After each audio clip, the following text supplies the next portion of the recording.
Sir எல்லாரையும் ஈஸியாக நம்பி ஏமாந்துடுறேன், அதே மாதிரி நானாக போய் எல்லா இடத்துலையும் தெரிஞ்சே போய் மாட்டிக்கிறேன், அந்த மாதிரியான கேரக்டரில் நிறைய பேர் இருப்பீங்க. அப்படி இருந்தீங்கன்னா கீழே கமெண்ட் பண்ணுங்கள்.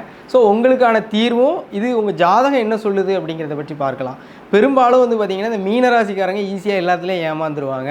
ஸோ அவங்களுக்கு வந்து பார்த்திங்கன்னா அவங்களுடைய ராசியிலே வந்து புதன் அப்படிங்கக்கூடிய கிரகம் நீச்சமாயிரும். ஓகேவா? ஸோ அதே மாதிரி நீர் ராசின்னு சொல்லப்படக்கூடிய கடகம், விருச்சிகம், மீனம், இந்த 3 ராசிகளுமே மேக்ஸிமம் எல்லார்ட்டையுமே எளிமையாக ஏமாந்துருவாங்க.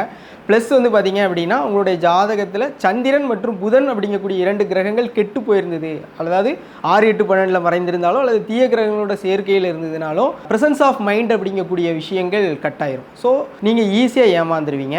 ஸோ இதுக்கு என்னதான் சார் தீர்வு அப்படின்னீங்கன்னா, தொடர்ந்து வந்து பார்த்திங்கன்னா நிலவு வழிபாடு அப்படிங்கக்கூடிய வழிபாடு பண்ணலாம். அதாவது பௌர்ணமி தினத்தன்று நிலவை நாம் வணங்கி வந்தோம் அப்படின்னா இதற்கான தீர்வு அப்படிங்கிறது உங்களுக்கு கிடைக்கும். ப்ரெசன்ஸ் ஆஃப் மைண்ட் அப்படிங்கிறது இன்க்ரீஸ் ஆகும்.